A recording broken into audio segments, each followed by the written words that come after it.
કે આપણા શરીરની અંદર એક એવો શત્રુ છે કે જે અત્યારે બેઠો બેઠો તપ કરે છે. ચોમાસાની ઋતુની અંદર દોસ્તો એક ખૂબ જ અનોખી ઘટના બને છે. તો આપણી એક નાનપણની કહેવત દોસ્તો આપણે યાદ કરીએ. આવરે વરસાદ, ઘેબરિયો પ્રસાદ, ઊની ઊની રોટલી અને કારેલાનું શાક.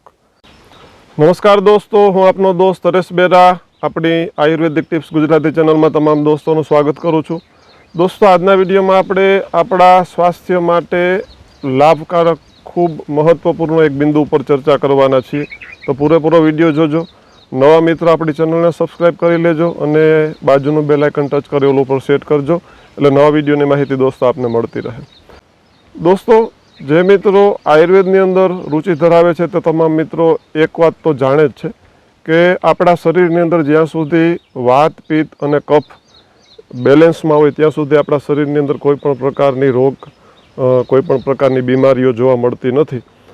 પરંતુ જ્યારે આ ત્રણ વસ્તુમાંથી કોઈ પણ એક કે બેનું અસંતુલન પેદા થાય ત્યારે આપણા શરીરની અંદર કોઈ પણ પ્રકારની બીમારી કે રોગ ઊભા થાય છે, શરીરમાં તકલીફ થાય છે.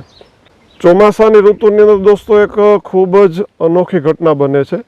ચોમાસા દરમિયાન, વર્ષા ઋતુ જે આપણી છે એ દરમિયાન આપણા શરીરની અંદર પિત્ત છે એ સંચિત થાય છે, પરંતુ વાતાવરણની અંદર ભેજ અને ઠંડક હોવાને કારણે આ શરીરની અંદર જમા થયેલું પિત્ત છે એ પોતાનો પ્રભાવ દર્શાવી શકતું નથી.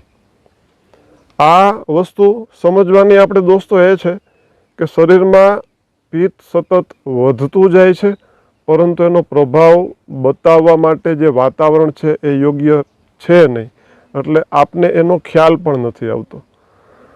આ વસ્તુ આપણે એમ સમજીએ કે આપણા શરીરની અંદર એક એવો શત્રુ છે કે જે અત્યારે બેઠો બેઠો તપ કરે છે, પોતાની તાકાત વધારે છે અને યોગ્ય વાતાવરણની પ્રતીક્ષા કરે છે.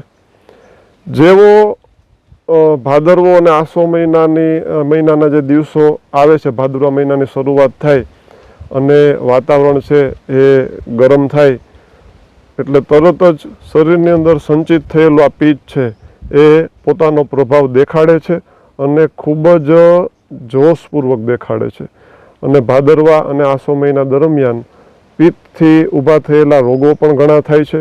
અને આ ઋતુની અંદર આપણે એમ કહીએ ને કે સૌથી વધુ રોગો છે એ આ મહિનાઓ દરમિયાન જોવા મળે છે. તો આપણા ઋષિમુનિઓ આ બધી બાબતોથી ખૂબ સારી રીતે પરિચિત હતા. તો આપણી એક નાનપણની કહેવત દોસ્તો આપણે યાદ કરીએ. આવરે વરસાદ, ઘેબરિયો પ્રસાદ, ઊની ઊની રોટલી અને કારેલાનું શાક.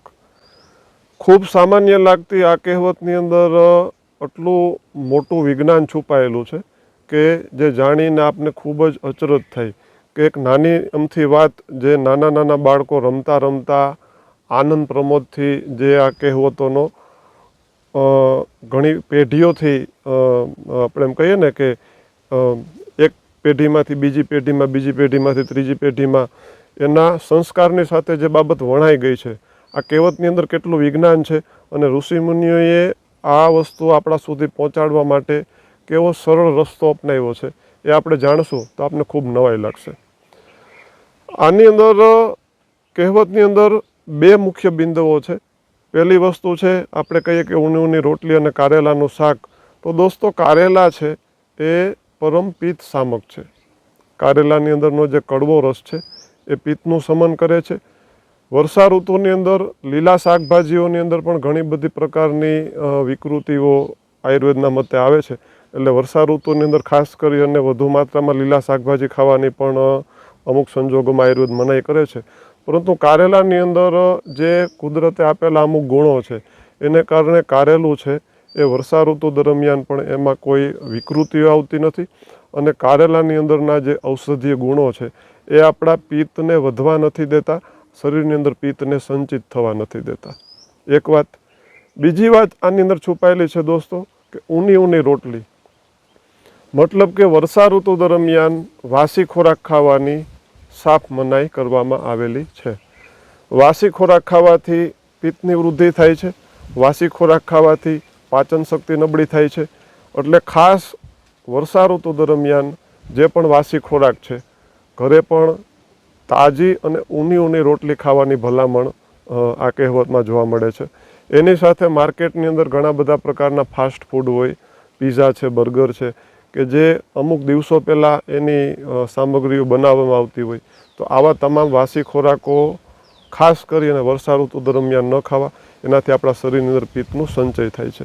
એટલે નાની એવી કહેવત ઊની રોટલી અને કારેલાનું શાક કેટલું બધું દોસ્તો આપને કહી જાય છે.